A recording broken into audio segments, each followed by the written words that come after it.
Assalamualaikum warahmatullahi wabarakatuh. Waalaikumsalam warahmatullahi wabarakatuh. Bismillahirrahmanirrahim. Alhamdulillahirabbil alamin. Wa bihi nasta'inu ala umurid dunya waddin. Wassalatu wassalamu ala asrafil anbiya'i wal mursalin wa ala alihi wa ashabihi ajmain. Asyhadu an la ilaha illallah wa asyhadu anna Muhammadan abduhu wa rasuluh la nabiyya ba'dah. Allahumma shalli wa sallim wa barik ala sayyidina Muhammad wa ala ali sayyidina Muhammad. Amma ba'du. Qala ta'ala fil Qur'anil Karim, a'udzu billahi minasyaitonir rajim. Bismillahirrahmanirrahim. Syahrul Ramadhanal ladzi unzila fihil Qur'an hudal linnasi wa bayyinatin minal huda wal furqan. Wa man syahida minkum as-sahra falyasum faman kana minkum maridan aw ala safarin fa iddatu min ayyamin ukhra. Yuridullahu bikumul yusra wa la yuridu bikumul usra. Wa litukmilul iddata wa litukabbirullaha ala ma hadakum wa la'allakum tashkurun. Al-ayah. Pemirsa yang di rumah maupun di studio yang masih dirahmati oleh Allah Subhanahu wa taala dan hamba-hamba tersat yang masih dalam lindungan Allah Subhanahu wa taala. Pertama-tama marilah kita merasa syukur kepada Allah Subhanahu wa taala yang mana kita masih diberi kesehatan, diberi kekuatan oleh Allah sehingga masih mampu menjalankan puasa sampai sore ini. Mudah-mudahan puasa kita mendapatkan pahala dari Allah Subhanahu wa taala. Amin, amin ya rabbal alamin. Yang kedua, salat serta salam mudah-mudahan terlimpahkan kepada junjungan Nabi besar kita Muhammad sallallahu alaihi wasallam yang telah membawa umat manusia dari jalan kegelapan menuju jalan yang terang benderang seperti yang kita rasakan saat ini. Berhubungan dengan puasa, maka di episode kali ini saya masih tetap memberi tafsiran dari Al-Quran yang berkenaan dengan puasa, yaitu dalam surat Al-Baqarah ayat kedua, ayat 185 yang berbunyi, Bismillahirrahmanirrahim. Syahrul Ramadhanal ladzi unzila fil Qur'an hudal linnasi wa bayyinatin minal huda wal furqan. Faman syahida minkumus syahra falyasum wa man kana maridan aw ala safarin fa iddatu min ayyamin ukhra. Yuridullahu bikumul yusra wa la yuridullahu bikumul usra wa la tukmilul iddata wa la tukabbirullaha ala ma hadakum wa la'allakum tashkurun. Al-ayah. Dari tafsir surat Al-Baqarah ayat 185 ini yang mana diawali dengan kata Syahrul Ramadhanal ladzi unzila fihil Qur'an. Syahrul bulan Ramadan alladzi yang unzila diturunkan fihi di dalamnya Al-Qur'an. Dari Al-Qur'an, ayat-ayat Al-Qur'an itu dulu diturunkan tepatnya di bulan Ramadan tanggal 17. Jadi tepatnya 17 Ramadan. Atau bertepatan dengan tanggal 6 Agustus tahun 610 Masehi. Itu diturunkan Al-Quran pertama kali. Kenapa Allah kok menurunkan Al-Quran kepada Nabi Muhammad SAW? Karena awal mula Nabi Muhammad di Jazirah Arabia, khususnya di Mekah, itu Nabi Muhammad melihat di kalangan orang-orang Mekah itu terjadi dekadensi moral. Apa dekadensi moral itu? Dekadensi moral itu keruntuhan, kebobrokan, kebejatan moral orang Arab, terutama di Mekah pada waktu itu. Di saat itu orang-orang Mekah sering mengadakan pesta, yaitu minum-minuman keras. Jadi orang Mekah itu kalau minuman nggak seperti orang di Indonesia, ya, sak gelas, rong gelas teler. Tapi kalau orang Mekah di zaman Nabi Muhammad dulu itu kalau minum itu barel, drum-druman, ya, sak drum rong drum. Jadi memang kuat orang zaman dulu itu, lain dengan orang zaman sekarang.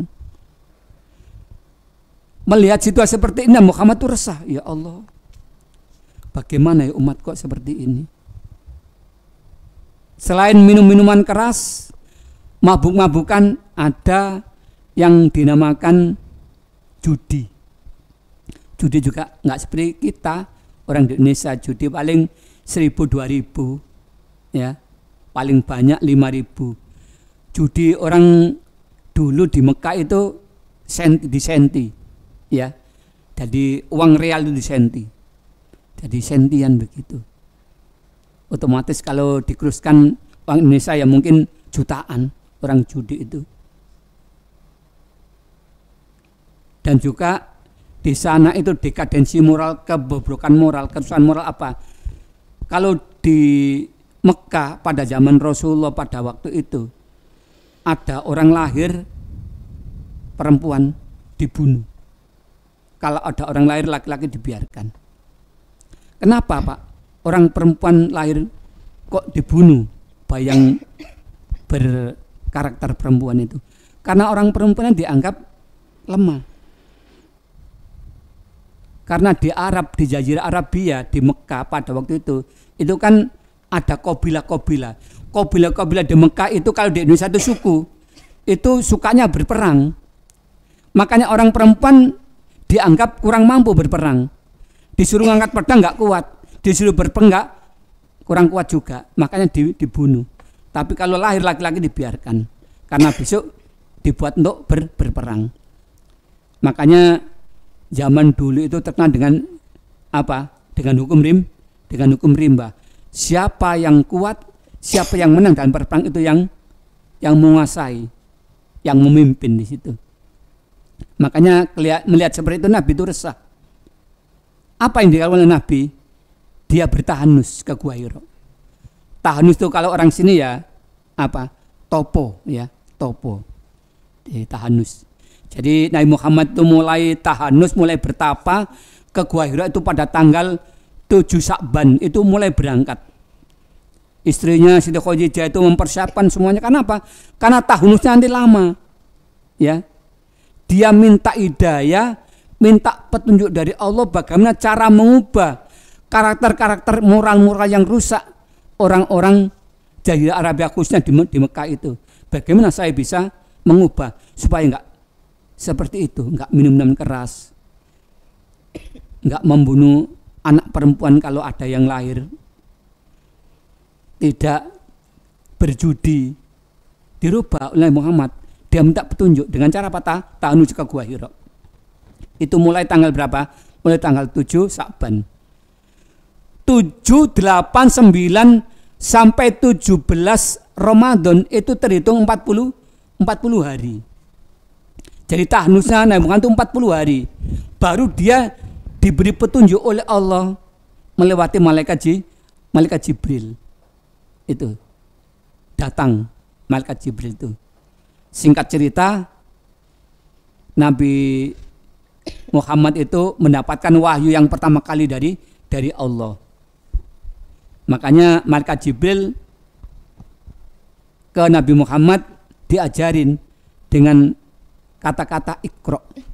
Iqra itu apa? Bacalah. Makanya karena Nabi Muhammad itu nggak pernah sekolah, nggak pernah belajar, ya dijawab, ma'ana biqari. Apa yang saya baca? Tetap yang kedua malaikat Jibril mengatakan Iqra, bacalah. Tetap Nabi Muhammad, ma'ana biqari. Apa yang saya baca? Saya nggak bisa membaca kok. Dengan nada yang keras, yang ketiga langsung dibentak, Iqra, bacalah. tetap dijawab oleh Nabi Muhammad dengan santun, ma'ana biqori, saya tidak bisa membaca. Langsung dituntun oleh malaikat Jibril, Iqra bismi rabbikal ladzi khalaq, khalaqal insana min alaq, Iqra wa rabbukal akram, alladzi allama bil qalam. Itulah yang dinamakan turunnya Al-Quran yang pertama kali di bulan suci Ramadan pada tanggal 17 sampai sekarang terkenal dengan Nuzulul Quran. Kalau nanti puasa kita sudah dapat 17, kita mengadakan peringatan Nuzulul Quran, yaitu detik-detik turunnya Al-Quran.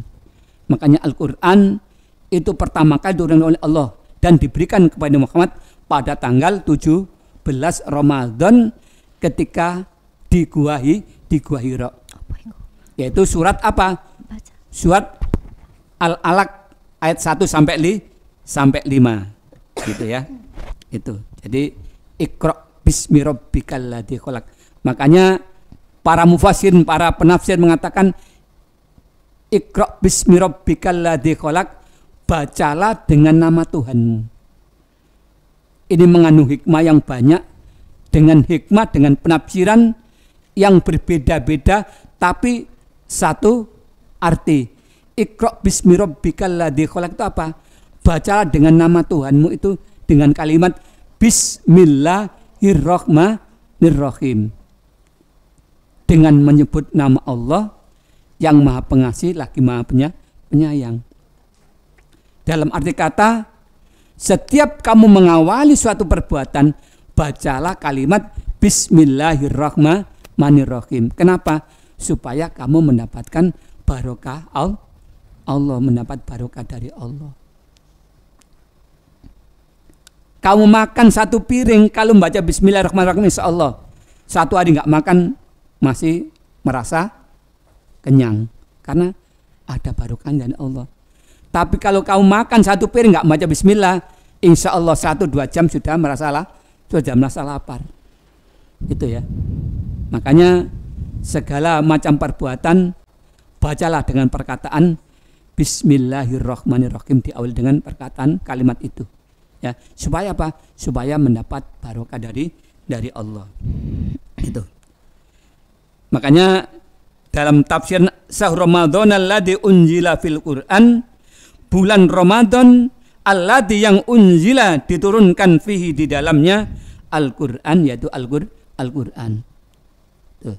Jadi pertama kali turun Al-Qur'an itu apa, Rek? Surat Al-Alaq ayat 1 sampai 5. Dengan kalimat Iqra bismi rabbikal ladzi khalaq sampai akhirnya, sampai ayat kelima itu. Nah, itu ya. Nah, di dalam bulan Ramadan ini, kenapa kok diturunkan Al-Quran? Hudal linnasi wa bayyinati minal huda wal furqan. Hudan, petunjuk, linnasi bagi manusia, wa bayyinati, dan penjelasan, minal huda, dan petunjuk, wal furqan, dan furqan. Ya.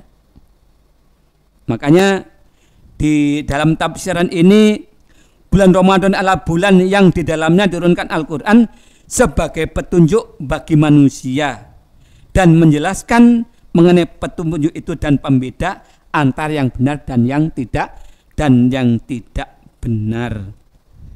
Itu. Ya. Jadi Al-Quran itu kan sebagai petunjuk bagi umat manusia, bagi kita semuanya. Makanya Allah juga menamakan Al-Quran itu bukan hanya Al-Quran saja, ada 3 nama lainnya dari Al-Quran itu. Apa Pak? Yang pertama Alkitab.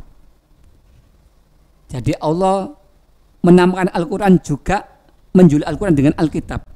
Maka dalam Al-Quran surat Al-Baqarah ayat 2, Dzalikal kitabu la raiba fihi. Itulah kitab, itulah Al-Quran yang di dalamnya tidak ada keraguan-raguan. Jadi Al-Quran sebagai apa? Sebagai petunjuk bagi kita. Dalam Al-Quran itu nggak ada keraguan-raguan. Makanya segala apa yang kita kerjakan, kalau sesuai dengan dasar hukum yang ada di Al-Quran, jangan diragukan, kerjakan.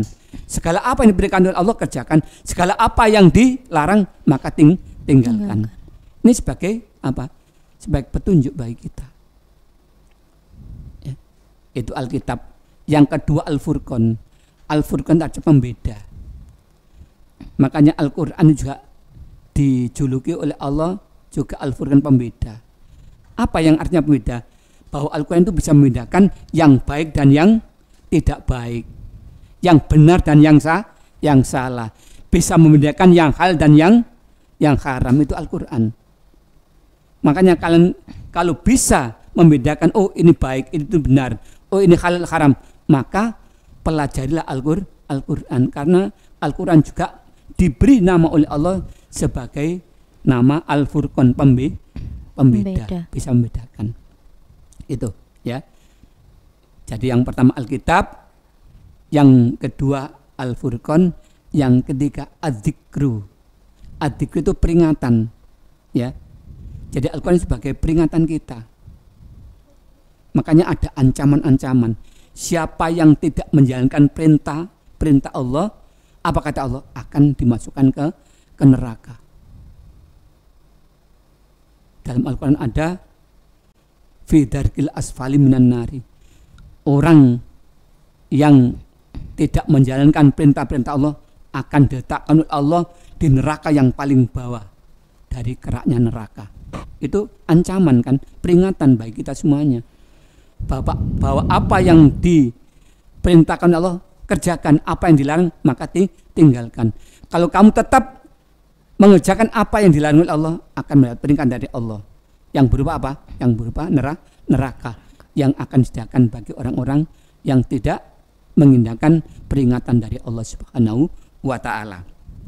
Itu ya. Jadi yang tafsirnya unzila fil Qur'an hudal linnasi wa bayyinati minal huda wal furqan.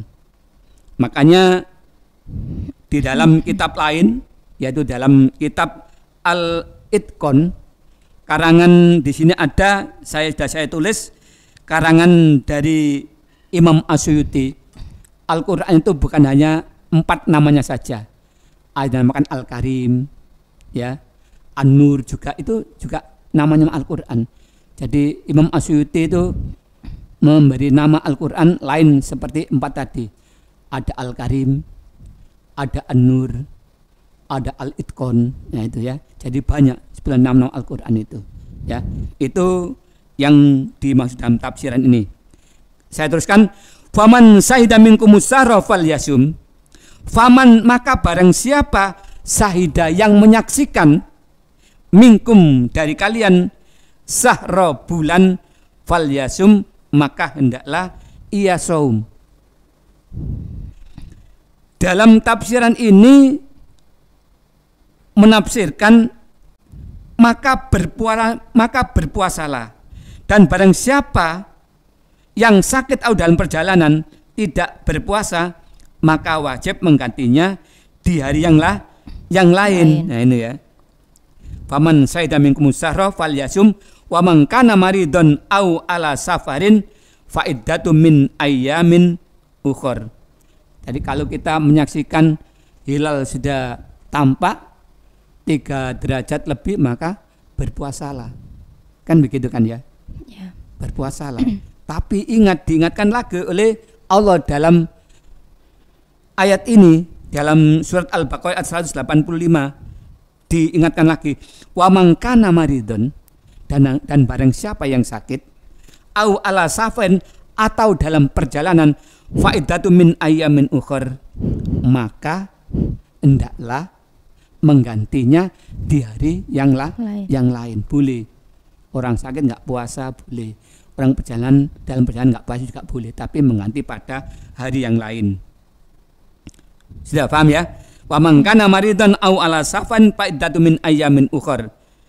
Yuridu, diteruskan oleh Allah, yuridullahu bikumul yusra wa la yuridu bikumul usra.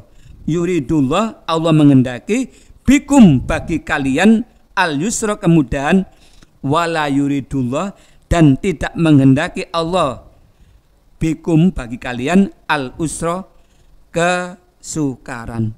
Jadi Allah itu ingin kemudahan. Allah itu memberi kemudahan kepada kita, maksudnya tidak memberi keberatan pada kita. Jadi kalau kalian sakit tidak puasa ya boleh.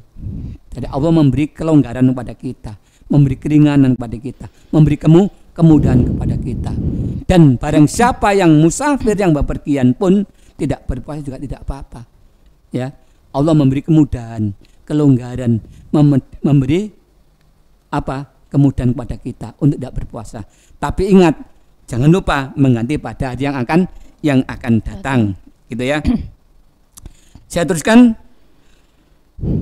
Wa yutukmil iddata wa yukabbirullahu ala ma hadakum wa la'allakum tashkurun.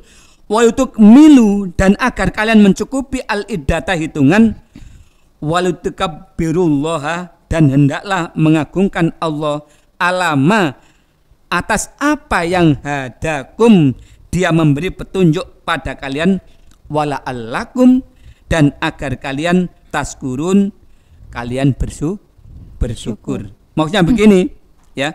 Maksudnya begini.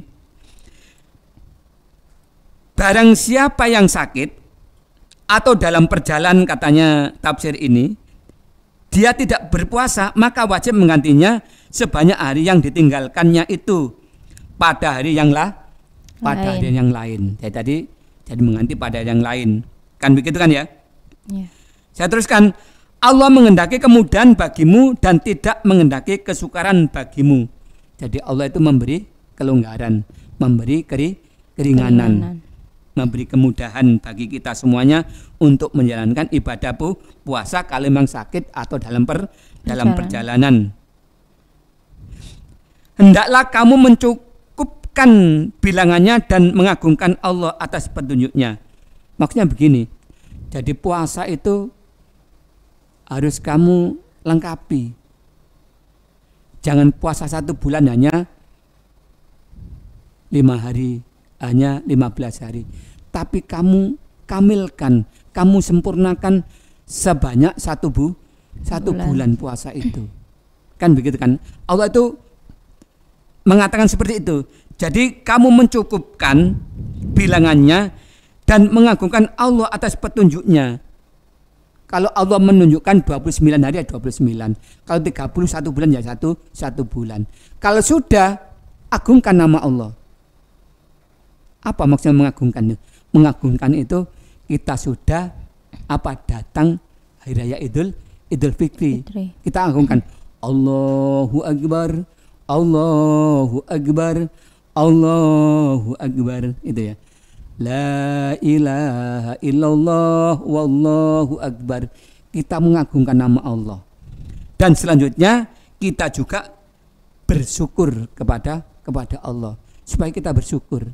Kita mengagungkan dan kita bersyukur kepada Allah. Bersyukur dalam kata apa? Kita alhamdulillah sudah menjalankan lengkap 30 hari atau 29 hari. Makanya tahun ini nanti kalau hari rayanya sama, pasti ada yang puasa 29, ada yang puasa 30 hari. Karena apa? Karena awal puasa tidak sama. Itu loh. Makanya kalau sudah 30 hari atau 29 hari, kita mengagungkan nama Allah. Dan kita bersyukur atas segala apa yang diberikan oleh Allah. Alhamdulillah, kita puasa ya enggak sakit. Alhamdulillah, kita dalam perjalanan pun masih kuat berpuasa. Kan begitu kan ya? Tapi kalau kita sakit, nggak puasa, dalam perjalanan nggak puasa ya kita harus menggantinya. Tetap apa? Tetap mengagungkan, kita tetap dapat hari raya. Ada, kamu puasanya bolong-bolong, nggak dapat puasa kamu, nggak seperti itu. Tetap kita dapat puasa.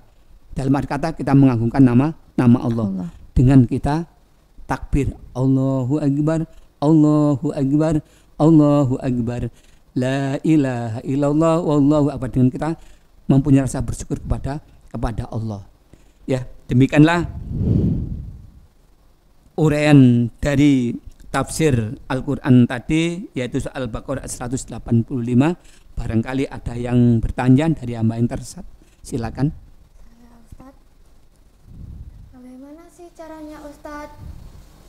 Ustaz, bagaimana sih caranya Ustaz agar seorang muslim bisa mendapatkan ridhonya Allah? Ya, dapat ridhonya Allah, dapat petunjuk dari Allah, ya. Ya, kita itu kan sudah diberi yang namanya agama Islam, ya. Agama Islam, agama tuntunan supaya kita dituntun, supaya kita mendapat petunjuk itu bagaimana, dapat ridhonya dari Allah itu bagaimana. Salah satunya adalah menjalankan segala perintahnya dan menjauhi segala larangannya. Insya Allah pasti kamu dapat petunjuk, dapat hidayah, dapat ridhonya Allah, itu pasti itu. Itu kuncinya. Kunci salah satunya kita dapat hidayah, dapat petunjuk, dapat ridhonya Allah itu adalah takwa, yaitu menjalankan segala perintah Allah dan menjauhi segala larangannya. Orang itu kalau sudah dapat sudah meninggalkan apa yang dilarang oleh Allah dan menjalankan apa yang diperintah Allah, pasti dapat petunjuk oleh Allah. Melaku aja pasti lurus, ya kan? Etika pasti benar, pasti begitu. Sholat 5 waktu aja pasti dikerjakan, puasa pasti digenapi, ya kan? Zakatnya pasti tunaikan, itu pasti. Orang kalau sudah menjalankan segala perintah Allah dan menjauhi segala larangan, itu pasti menjadi manusia yang sempurna. Itu, ya. Mungkin ada pertanyaan yang lain? Saya, Ustadz. Ya. Dosa nggak sih kalau misalkan orang musafir itu tidak menjalankan puasa di bulan Ramadan? Diulangi lagi? Dosa apa enggak seorang musafir itu tidak menjalankan puasa di bulan Ramadan? Oh iya. Berdosakah orang yang musafir dalam perjalanan itu menjalankan puasa gitu? Iya. Atau meninggalkan? Iya, meninggalkan puasa. Iya. Ya. Berdosakah orang musafir itu kalau tidak berpuasa? Ya. Makanya kita lihat musafirnya. Gitu. Kalau musafir ke jalan yang tidak benar, ya berdosa. Makanya kan ya. Orang musafir itu kan banyak. Kita perjalanan kemana? Ke jalan yang lurus apa jalan yang tidak lurus, kan begitu. Kita berbuat baik apa kita tidak berbuat baik, kan begitu.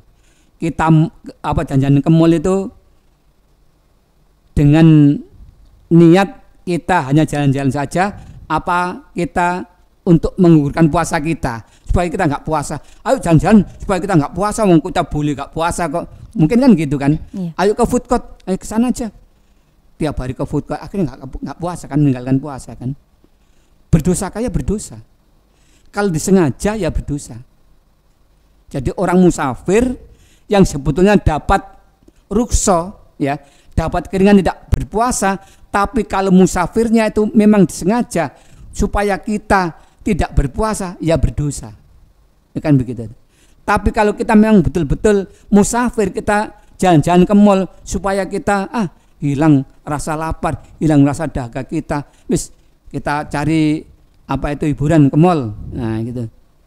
Ya kita kalau nggak puasa ya memang nggak apa-apa, kita nggak kuat. Itu tujuan kita kan seperti itu, nggak tujuan yang jelek tadi. Ayo jalan-jalan ke mall supaya nanti kita nggak puasa, kita boleh nggak puasa kok musafir. Katakan musafir lah gitu. Berdosa. Kalau disengaja memang berdosa.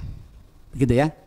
Itu. Jadi kita lihat musafirnya, kita lihat itu dalam perjalanan tadi yang baik apa tidak. Kan jadi dibalik seperti itu, ya kan? Jadi kita bukan hanya orang musafir boleh nggak puasa, tapi kalau musafirnya itu memang disengaja supaya kita dapat keringan nggak puasa, ya tidak boleh, berdosa kita nggak puasa itu. Gitu ya? Itu. Mungkin ada yang lain? Sudah cukup. Mungkin kalau tidak ada, dari saya cukup sekian saja. Mungkin pertanyaan tadi dari saya menjawabnya, kurang lebihnya saya mohon maaf yang sebesar-besarnya. Ya baik, kita akhiri. Wabillahi taufiq wal hidayah, wabirridha wal inayah, wallahu muwaffiq ila aqwamit thoriq. Wassalamualaikum warahmatullahi wabarakatuh. Waalaikumsalam warahmatullahi wabarakatuh.